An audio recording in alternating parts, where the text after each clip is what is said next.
Friends, in this video we will try to together develop a unified four-stage model of integration from the Bhagwad Gita, in which we will integrate Gita's four types of action, Gita's four types of consciousness, Gita's four types of destinations or gati, and Gita's three gunas plus transcendence, so four in total. So we'll try to develop a model. With this model, it will be clear to us what the steps of spiritual evolution are as given in the Gita, and we will be able to introspect on which step are we presently at and what is the next step for us and how we can climb higher in the ladder of spiritual evolution. The first and the bottommost rung is the step number 1, which is we call the karmi. So when desires drive the action. So the person who is on this rung of the ladder is one who performs action for personal gain or pleasure of senses. So his main motivation is the satisfaction of his senses, and all his actions are motivated by desire, ego, attachment, and he works for result, wealth, pleasure, status, and he is bound by the fruits of the action. So in Gita, this is called sakam karma, action with expectation.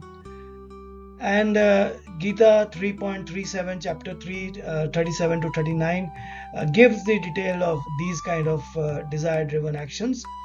The examples of persons who are in this rung is working only for salary or promotion, very focused on his own needs, helping others for recognition. So it is it is his need for validation that is driving that. Donating for fame or social change, again with a purpose this person is doing, and performing duties only when benefits are visible. What is in it for me is a tendency, and this person act only to get something. So this is the step 1 of the karmi. Let's understand the psychology of this kind of a person. Basically a self-gratification seeker.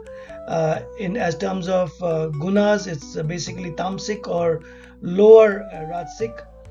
Lives only for pleasure, consumption, indulgence. He has no higher purpose, no self-discipline, and driven by instinct, impulse, and inertia, and lives only to satisfy his senses. So such a person, as per Krishna, moves towards lower states of consciousness and is always bewildered, confused, and repeated sufferings in future births. So born of ignorance, they sink downwards. This is Gita chapter 14, verse number 18. So in terms of example, addicted person, compulsive consumption takers, lazy, escapism. So all this will come as the psychology of karmi. Let's take a step higher, because we all are well informed and knowledgeable people. So the next step is becoming a karmakandi, which is a ritual performer. So this person who performs Vedic rituals for material or heavenly rewards, his connection to the rituals is not to connect with the divine, but to get material benefits. So devotion is only a tool to get what he is wanting. So he follows the scriptures mechanically.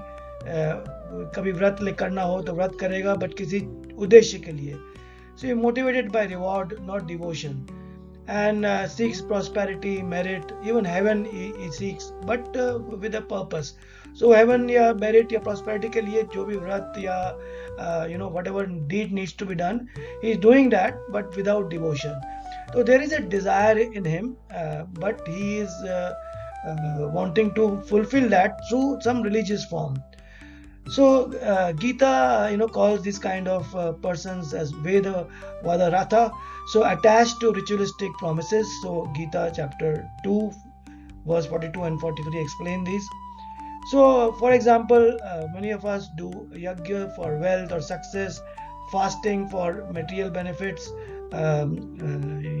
Ekadashi का fast है या किसी और चीज़ का fast है, So apart from the detox kind of a advantage, the other advantage, if that is to gain something in this life or the next, is something that you are doing it for the personal gain. So rituals are done out of fear or social pressure also. Sometimes we are living in a society, if our peers and our neighbors, relatives, parents are following some rituals, we tend to follow that. So worship is a transaction, it's a give and take. मैं ये पूजा करूंगा, ये व्रत रखूंगा, ये उपवास करूंगा, तो मुझे ये चीज चाहिए. So this is the essence. Do I perform rituals to get blessings? तो ये step 2 है, जिसमें I will narrate my own experience. So I was in this step 2 for many years before I realized what the next step is. The psychology of this karma kandi, like we mentioned, is enjoyer with spiritual connection. Spiritual connection तो है, but वो किसी purpose के लिए है. तो राजसिक है but devotion aware है. Chapter 9 and 12, Sakam Bhakti. So devotion is mixed with some desire. So it explains this. The core identity is that I want to enjoy life, but I also believe in God, pray and seek divine support. So there is a mix of worldly desire and spiritual aspiration. So this kind of person wants success, pleasure and comfort, but with God's blessings. So gati of these person is, Krishna says that people will attain temporary heavenly pleasures or material success, but not liberation. इनका spiritual journey में promotion नहीं होगा, but yes, they will get some benefit of spiritual credits that they acquire, और उससे उनको temporary एक just like a hotel stay for 2 nights 3 days, which is free. I'm just giving an example, not to be taken literally. So this they will be given that benefit in heaven, and then they will be come back to this earth in future births, but they will not rise in spiritual journey, and their cycle of birth rebirth will continue. So people who pray for promotion, wealth, health or success, तो prayer तो है, but वो transactional है. So like I said, I was in this rung of the spiritual journey for many years, and very recently, maybe 2 years at most, I have with some effort come to the next step, which is the Karma Yogi, the selfless worker. So this is the one who performs duty without attachment and offers results to God. कि जो भगवान करेंगे वो सब सही करेंगे, हमें अपना एफर्ट लगाना है और रिजल्ट पे मेरा कोई हक नहीं है, अधिकार नहीं है. तो एक्शन पे फोकस है, रिजल्ट पे नहीं है, और वर्क्स विद इक्वानिमिटी. ऐसा कोई जिंदगी में उतार चढ़ाव रहेंगे, but this kind of person are able to face the dualities of life pretty well. So ego free, duty oriented, seeks work as worship. जो उनकी काबिलियत है उसी को worship मांग रहे हैं, and contributes to lok sangraha, that is the welfare of all. उनका value addition का adding smiles to people, generating goodwill, positivity. So this kind of contribution is their motivation. So your right is to action alone, not to its fruits. Karban Nevadika, if you all remember, is this kind of a lesson, chapter 2, 47th verse. So doing one job sincerely without too much obsession over the outcomes. ऐसे भी outcome का कोई control है नहीं, ये realization आना. Serving society without expectation, offering every action mentally to the divine. So I act because it is my divine duty, dharma, and not for the reward of it. So like I said, I have just about reached this stage, but not very fully matured in this, and it will take me many years, it seems, to be fully comfortable in this step. I hope I do not stumble back to a downward journey, but yes, it will be my effort to stabilize and even go ahead on this. So the psychology of a Karma Yogi is a self-controlled but still materialistic person. Sattvic तो है but liberated नहीं है. So chapter 14 is the sattvic tendency will bind this person with attachment to happiness and knowledge. Discipline है, ethics है, clarity है, self-control है, refined balanced life है, but फिर भी कंफर्ट से अटैच्ड है, रिस्पेक्ट बहुत इंपॉर्टेंट है, नॉलेज और वर्च्यू बहुत इंपॉर्टेंट है.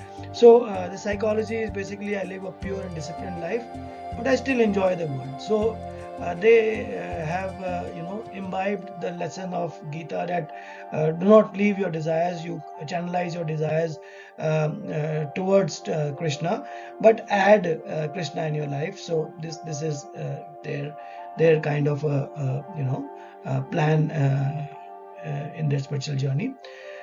The destiny, the gati of these kind of person is that they will reach higher realms. They will have future births in families, in surroundings which are noble, which have very very good value systems. So they will be more inclined to reach higher in their spiritual journey. So this is like a promotion to them, to reward them कि अभी तक तुमने इस step में आए हो, अब next step में आने के लिए तुमको जो नेक्स्ट बर्ड्स मिलेंगे वो और भी फेवरेबल होंगे. So this is something which is the reward which Krishna will give to these kind of persons. So we can identify these persons by good, ethical, cultured people who enjoy refined material life. So like I said, it would take me some years to consolidate my position here, but yes, this is where I have just about reached, and my journey will continue on this and the next one. The next one is of course very very aspirational, if I may say. So becoming the bhakti yogi, the devotee of pure love. So one who acts out of pure devotion, surrender and love for God. So भक्ति का जो exclusive love है कृष्णा के साथ, mixed with faith and reverence, this is the stage that the person will exhibit. So its motivation is by love, not duty, not reward. Sees God as a doer and enjoyer, lives in remembrance of the divine. All actions become expressions of devotion, path of grace, surrender, intimacy. So Gita chapter 9, 26, explains this kind of person. So whatever they offer, Krishna will humbly accept that and bless them with a lot of grace. So they will be serving, singing bhajans, working with the love of God, seeing God in all beings, accepting life with surrender, living with gratitude and remembrance, and I act out of love for Krishna. This will be their belief. The psychology of a bhakti yogi is self-actualized, self-realized person. See, like we have mentioned earlier, the main purpose, the main destiny of a Sanatan Dharmi is to achieve self-actualization, to become a self-realized person. So, and this kind of person is beyond the gunas. So the gunas are there which are binding us to, even the sattvic guna is the best of it, but it still is binding us. So we can relate that as if we are wanting to cross this Bhav Sagar, which is like an ocean, on a boat, and tamsik is a raft, and rajsik is a normal motorboat, and sattvic is the yacht, luxury one. But we have to cross Bhav Sagar. No, we cannot be remaining on the luxury yacht, not wanting it to go. If we are remaining, we are attached to that sattvic, the example I've given, yacht, then we are not able to cross over to the next. We are just bound by the birth and the rebirth, the karmic cycle again. I hope this resonates with you. So chapter 2, 14 and 18, so Sthit Pragya, Brahma Bhuta, all of this explains this. Core identity is that transcended desire, ego, attachment, lives in equanimity, devotion, inner freedom, sees God everywhere and everything in God, no fear, no craving, no agitation. Like I said, this is so aspirational. I don't know whether not possible maybe in this birth or maybe in many other births, but yes, this is something which is very very aspirational and a journey which has this kind of a end in sight will definitely end up with the moksha that we all aspire to have. So I am fulfilled within myself. So happiness within yourself. God is my only reality, my destiny. This kind of psychology, and one who transcends the gunas attains my nature. Chapter 14, verse 20 and 26 is very clear on this. So this is moksha. This is freedom from rebirth. This is what the crux of Hinduism is all about. All the religion that we do, whether we follow any kind of rituals, is to attain this kind of a moksha, and the steps that we have just indicated, these are just steps which will lead us to step 1, step 2, step 3 and step 4. So step 4, you will have saints, sages, enlightened beings, deeply and surrendered devotees. Maybe someday after many births we will be able to reach that. So with this, what we have able to achieve is a unified 4-stage model.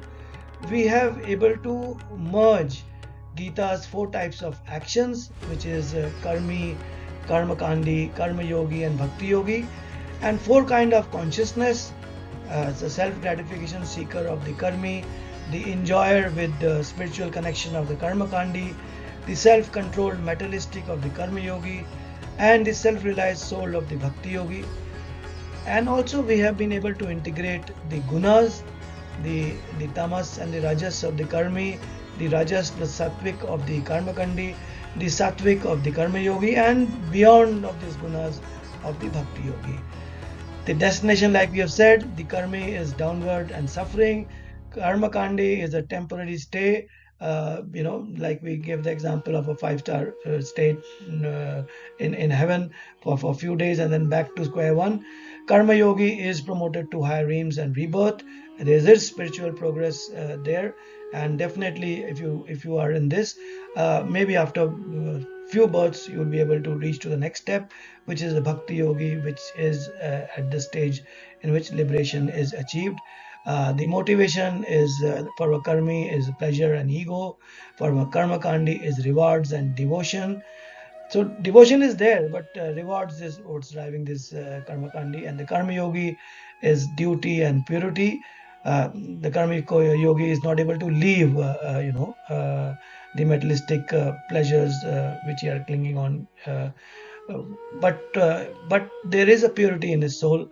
The bhakti yogi is complete surrender, sharanagati, love, and thank you so much. I hope I have been told many times by many people that my videos are too long, but I don't know how to make 1 minute, 2 minute videos with these kind of thoughts. Maybe I will learn from other people. Thank you. God bless.